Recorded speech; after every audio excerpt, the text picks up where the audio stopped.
Assalamu alaikum and good morning, class 4.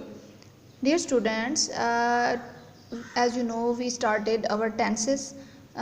In our previous lectures, we have completed present indefinite tense and past indefinite tense. बच्चों present जो कि मौजूदा time को show करेगा, ठीक है, उसमें हमने कंपेयर किया था हमें जुमले के आखिर में ता है, ती है और ते हैं का, और फर्स्ट फॉर्म ऑफ वर्ब हमने यूज़ की।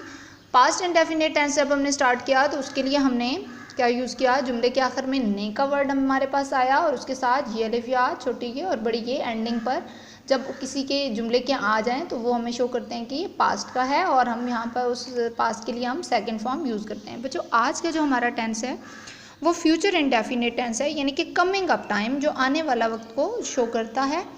ऐसा काम जो आने वाले वक्त में हम जाहिर करेंगे उसको हम फ्यूचर इंडेफिनिट करेंगे, यानी कि फ़ौरन। जी तो बच्चों उर्दू में जुमले की उर्दू में पहचान क्या होती है, वहाँ पर प्रेजेंट में आपके पास था ता है, ती है और ते हैं, ठीक है, ये था।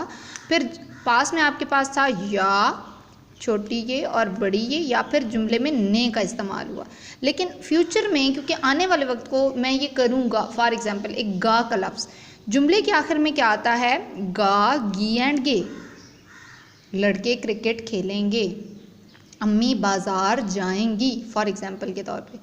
मैं खिलौना ख़रीदूँगा या गी। तो ऐसे तमाम जुमले जो फ्यूचर्स को शो करते हैं उनके जुमलों के आखिर में गा, गी एंड गे के वर्ड्स आते हैं। अब यहाँ सेंटेंस को बनाने के लिए इसमें जो है क्या यूज़ करते हैं कि यहाँ प्रेजेंट के लिए हमने यूज़ की। अब सेंटेंस स्ट्रक्चर की जहाँ बात करेंगे, सबसे पहले सब्जेक्ट होता है, उसके साथ अब यहाँ पर भी वर्ब की फर्स्ट फॉर्म ही यूज़ होती है।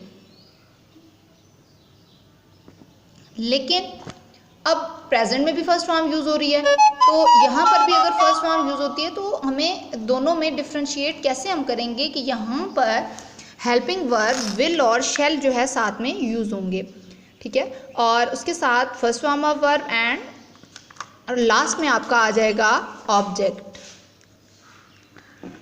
ठीक है।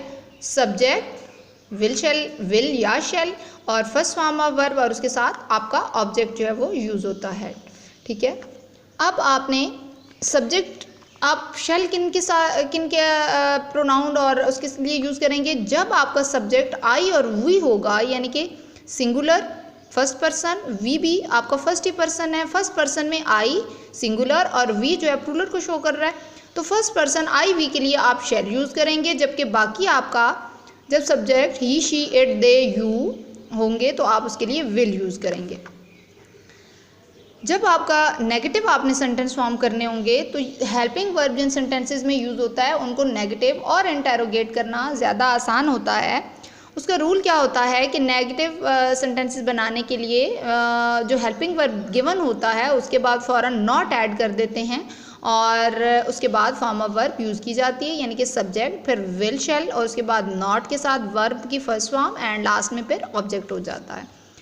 इंट्रोगेटिव सेंटेंसेस के लिए भी क्या रूल है कि जो आपका हेल्पिंग वर्ब गिवन है वो आपने सेंटेंस के शुरू में ट्रांसफ़र कर देते हैं।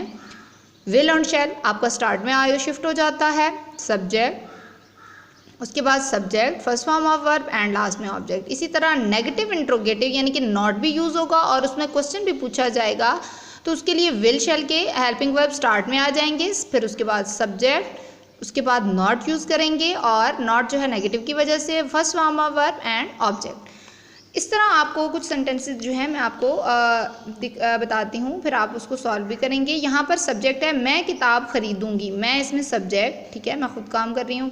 अब यहाँ वर्ब क्या आ रहा है, ख़रीदना, वर्ब हो गया, और क्या चीज़ खरीदी जा रही है, किताब, तो ये इसका हो गया ऑब्जेक्ट। जब आपके सब्जेक्ट आपने फर्स्ट पर्सन आई आप अपने आप को रिप्रेजेंट कर रहे हैं, आई के लिए फिर क्या यूज़ करेंगे, शैल, फर्स्ट फॉर्म क्या हो जाएगी, ख़रीदने की, बाय आ बुक।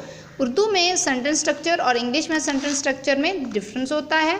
यहाँ वर्ब जो है बाद में यहाँ लास्ट पे आ रहा होता है, जबकि हमने इंग्लिश में हमने बाद में नहीं करना, हमारा लास्ट पे आ रहा होता है object. I shall buy a book, जब इसी को हम नेगेटिव करेंगे, मैं किताब नहीं खरीदूँगी, I shall not buy a book. Shall के फ़ौरन बाद आपने क्या कर दिया, नॉट। क्या मैं किताब खरीदूंगी, क्वेश्चन मार्क है, सवाल पूछा जा रहा है, तो यही हेल्पिंग वर्ब आपने ट्रांसफ़र कर दिया स्टार्टिंग में, शैल आई बाय अ बुक, ठीक है, शैल आई बाय अ बुक।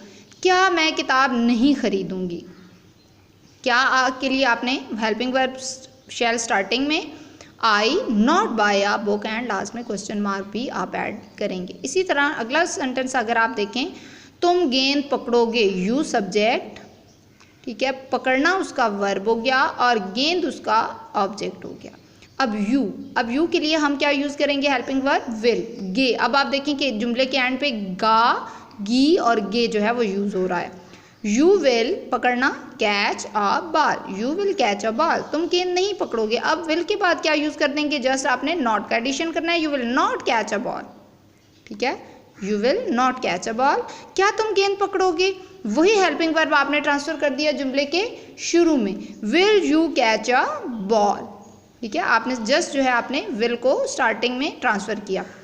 क्या तुम गेंद नहीं पकड़ोगे, ये क्वेश्चन मार्क भी है और नहीं भी है, ठीक है, यानी कि इंट्रोगेटिव भी है और नेगेटिव भी है, उसके लिए आपने विल आपने स्टार्टिंग में शिफ्ट किया। Will you not catch a ball, क्या तुम गेंद नहीं पकड़ोगे। ये तो बच्चों था आपका कॉपी वर्क, आपने सेंटेंस स्ट्रक्चर भी, पहचान भी और इसके जो है सेंटेंसेस जो हैं वो आपने राइट करने हैं कॉपी पर। अब प्रैक्टिस के लिए जो है अब दोबारा से मैं तीनों सेंटेंसेस को कंपेयर करके आपको जो है बताती हूँ कि प्रेजेंट में आपने क्या किया, पास्ट में और फ्यूचर में।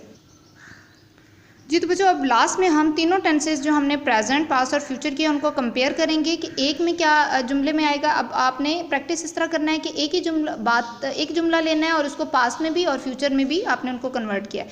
प्रेजेंट में आपके पास था, ता है, ती है, ते हैं, ठीक है। पास्ट की पहचान क्या थी, या, छोटी ये, बड़ी ये, या फिर जुमले में ने का इस्तेमाल हुआ। और फ्यूचर के लिए वही जुमले के आखिर में आया गा, गीगी एंड गे। प्रेजेंट के लिए आपने फर्स्ट फॉर्म यूज़ की और एस और सम टाइम जो है आपके सिंगुलर सब्जेक्ट्स के लिए और नेम के लिए, ही शीट के लिए एस और यस का आपने फर्स्ट फॉर्म के साथ एडिशन बी किया, यहाँ फर्स्ट फॉर्म। पास्ट के लिए आपने सेकंड फॉर्म यूज़ की और यहाँ फ्यूचर के लिए भी आपने फर्स्ट ही फॉर्म यूज़ की, लेकिन साथ में विल और शैल के हेल्पिंग वर्ब का भी इसमें इजाफा किया। नेगेटिव बनाने के लिए डू डज का यूज़ किया, यहाँ पर डिड का यूज़ किया, जबकि यहाँ पर आपने डू डज यूज़ नहीं किया बल्कि सिंपली क्योंकि यहाँ हेल्पिंग वर्ब विल और शैल यूज़ हो रहे थे तो आपने नेगेटिव बनाने के लिए नॉट का एडिशन किया।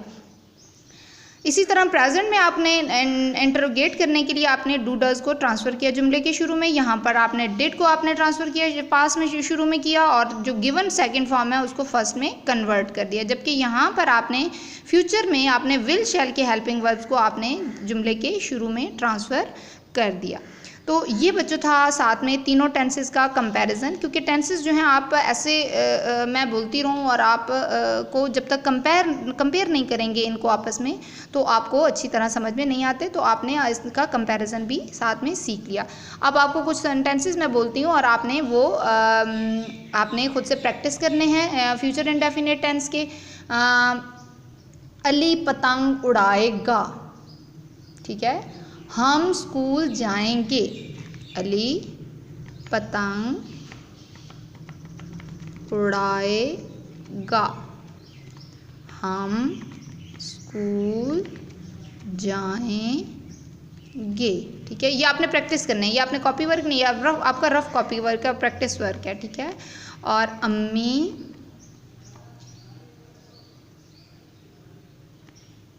कपड़े खरीदेंगी,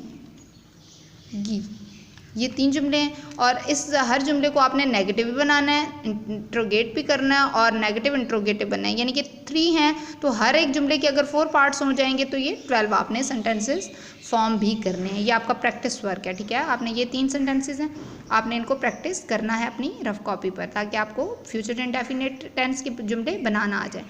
साथ में अपना ख्याल रखिएगा। स्टे ब्लेस्ड, अल्लाह हाफिज़।